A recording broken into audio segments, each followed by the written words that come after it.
Ready to chip away a little bit more at the fretboard? Welcome to Guitar Chords Info Stream, the Chromatic Pattern, Part 2.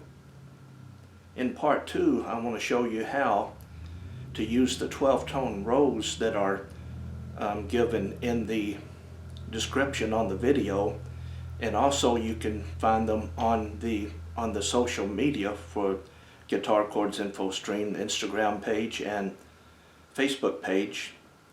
I want to show you how to use these 12-tone rows as sort of a self-test so that you can put the information to work that you learned back in Part 1. So as you may notice, there are two 12-tone rows, one of them using sharps and one using flats. And of course the legend is included as well, with the tic-tac or the pound sign being the sign for sharp and the small b being the sign for flat. So I'm going to start with the 12-tone row that has sharps in it, and I'm going to give you an idea of how to use it and get you started on it. So the first note on the 12-tone row with sharps is F.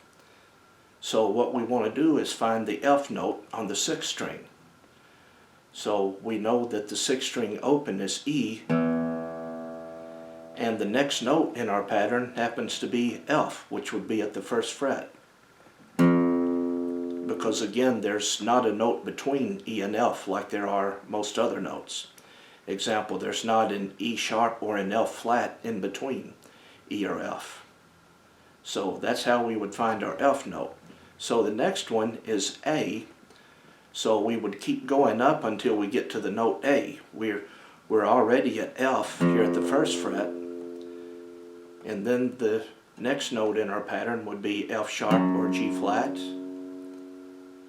and then G, G sharp or A flat. And remember, after G sharp, everything starts over again at A. So A. We found our A note already. So the next note is E. So we already know that the 6th string open is E. We could go that route, but let's not do that because we already know the names of our open strings. Let's start from our A and keep going until we find E. So picking up where we left off at the 5th fret, we've got A, then A sharp or B flat, and B, and then C. Remember, B and C is one of our exceptions. There's no B sharp or C flat in between B and C. We just go straight from B to C. And then the next fret, C sharp or D flat, and then D, then D sharp or E flat, and E. So we found our E. And another thing we could have done is just gone from the open string E to the 12th fret E, because we know that the note at the 12th fret is the same as the open string, only an octave higher. Okay, I'll walk you through one more note on our 12-tone row. The next one is C sharp. So let's start from the E that we're at already on our 12th string. So let's go back the other way to find our C sharp. Let's go from E at the 12th fret, then the 11th fret would be D sharp or E flat, and then D, and then D sharp, or excuse me, then C sharp or D flat. So we found our C sharp. So what I want you to do is spend some time with both of the 12-tone rows, that being the ones with sharps and the ones with flats each, and spend a little time just exploring and you don't have to keep exploring this 6th string until you're absolutely perfect at it. But I would say as soon as you think that you know how to get around the frets and find the notes on any one string, then you're ready to move on to the next string. But now I want to walk you a little bit through the 12-tone roll with flats in it. The first note in that one is G. So let's start all over again at our open string.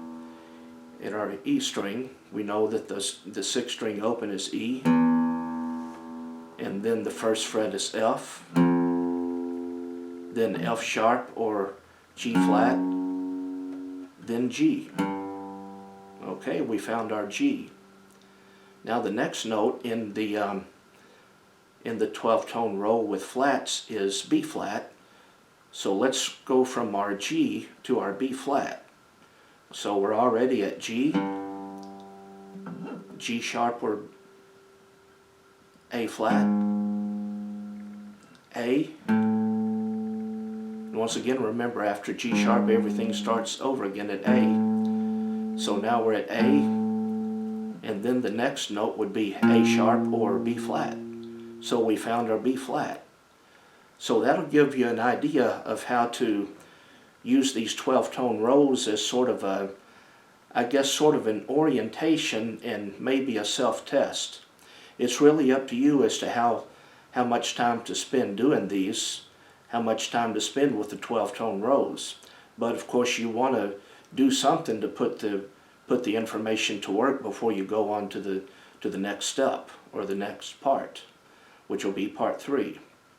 So spend a little time with these 12-tone rows, and like I said, use it as sort of an orientation or maybe even a self-test.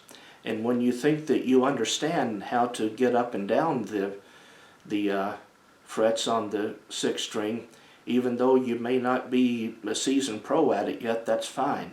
Then definitely move on to the next string.